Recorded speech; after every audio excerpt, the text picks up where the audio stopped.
Hello दोस्तों, Accenture की coding question की प्लेलिस्ट में आपका स्वागत है। आज हम लोग सॉल्व करने वाले हैं एसेंचर में आई हुई एक और रिसेंट प्रॉब्लम का नाम है डिविडेंड। ठीक है, तो क्या है प्रॉब्लम स्टेटमेंट, कैसे इसको सॉल्व करेंगे, सब कुछ मैं आपको बताने वाला हूं। कंटेंट पसंद आएगा चैनल को सब्सक्राइब करिएगा।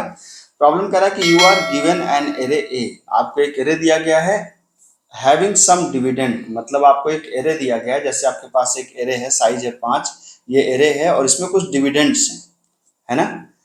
अब क्या है कि ये कह रहा है कि further you are given 3 numbers, उसके बाद आपको 3 नंबर दिए गए हैं D, Q and R. D Q R दिए गए हैं। और dividend can be found using a rule that states. अब आप पूछेंगे डिविडेंड क्या है, तो इन्होंने कहा डिविडेंड को एक खास रूल से कैलकुलेट किया गया है, जिसका मतलब है कि dividend is equal to divisor into quotient plus remainder. ठीक है, इस तरीके से इसको कैलकुलेट किया गया है। मतलब अब यहाँ पे क्या है, डी क्यू एंड आर, तो आप देख सकते हैं 3 वेरिएबल हैं डी क्यू एंड आर, एकदम सही है, कोई बात नहीं।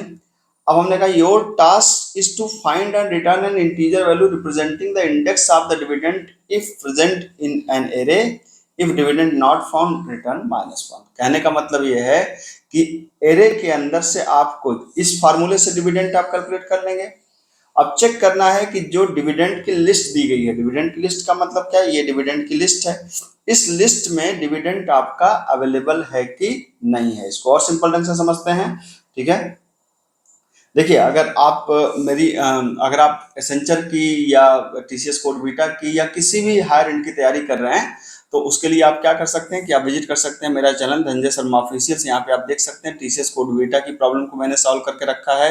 यहाँ पे आप देख सकते हैं कि एसेंचर की कोडिंग को मैंने सॉल्व करके रखा है, एसेंचर की सूडो कोडिंग क्वेश्चंस को सॉल्व करके रखा है, टीसीएस एनक्यूटी के कोडिंग क्वेश्चंस को सॉल्व करके रखा है। तो आप देखेंगे कि बहुत ढेर सारे तरह की कॉम्पिटेटिव एग्जाम्स को मैंने सॉल्व कर रखा है, और एज वेल एज आपको तमाम एडवांस टॉपिक्स भी पढ़ने को मिल जाएंगे। तो अगर आपने अभी तक विजिट नहीं किया धनंजय शर्मा ऑफिशियल, तो विजिट करिए, सब्सक्राइब करिए और अपने दोस्तों के साथ शेयर करिए। एक शानदार अपॉर्चुनिटी है आपके प्लेसमेंट की तैयारी कराने की। ठीक है, तो आइए स्टार्ट करते हैं, समझते हैं। जैसे कहा कि भाई एन दिया गया है 5, तो यहाँ पे कितना है, एन की वैल्यू है 5। टोटल नंबर ऑफ डिविडेंड्स आप देखिए, टोटल नंबर ऑफ डिविडेंड्स यहाँ पे दे दिया गया है, ये सारा एरे है आपका।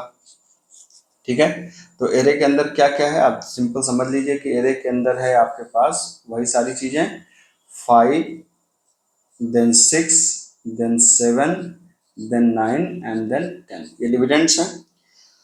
अब क्या है कि आपके पास दिया गया 3 वेरिएबल, यहाँ पे 3 वेरिएबल क्या नाम था, यहाँ पे नाम था डी क्यू एंड आर।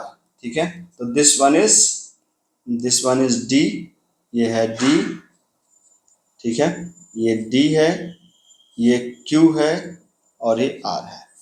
सही है, ये डी है, ये क्यू है, ये आर है।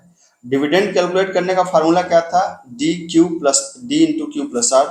तो डी कितना है 2, क्यू कितना है 3 और आर कितना है 1, तो 2 इंटू 3 प्लस 1 मतलब 7।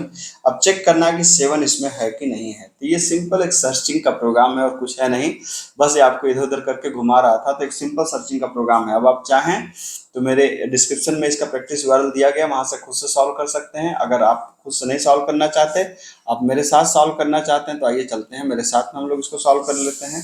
ठीक है, तो ये क्या है, यहाँ पर एसेंशियल कोडिंग क्वेश्चंस के ये आपका यूआरएल है, जहां से जाकर के आप इसको हिट कर सकते हैं। प्रॉब्लम नंबर है 31 डिविडेंड नाम से, इस पर क्लिक कर दीजिए सिंपल। ठीक है, ये है एकदम, ये प्रॉब्लम स्टेटमेंट है। आइए इसको सॉल्व कर लेते हैं। ठीक, एकदम आसान काम है। यहाँ पर आप इसको हटा सकते हैं। यहाँ पे क्या कर दिया आपने कहा कि एक एन लिया और यहाँ पे आपने एक स्कैनर को डिफाइन कर लिया, new scanner system dot in. ठीक है, फिर क्या करना है, N equal to S C dot next I N T करना है, आपको इसको रीड करना है। रीड करने के बाद आपको क्या करना है, यहाँ पर आपको आई एन टी, 3 वेरिएबल है ना डी क्यू एंड आर, तो यहाँ पे लेना एक एरे लेना, पहले तो एरे डिफाइन कर लीजिए, array equal to new I N T N. अब एन साइज की पहले वैल्यू को रीड कर लीजिए। ठीक है, तो यहाँ पे आई की जरूरत पड़ेगी और किसकी जरूरत पड़ेगी, डी की, क्यू की और आर की। ठीक है, अब यहाँ पे क्या है कि यहाँ पर पहले एरे की वैल्यू को लीजिए, तो जैसे हमने ले लिया क्या, for I equal to 0, I less than कितना, एन आई प्लस प्लस, और array of I is equal to क्या है, array of I is equal to हो गया आपका S C dot next I N T. आप रीड कर लीजिए इसको। ठीक है, एरे को रीड करने के बाद आपको क्या करना है, डी क्यू आर को रीड करना है, तो डी इक्वल टू क्या, S C dot next I N T.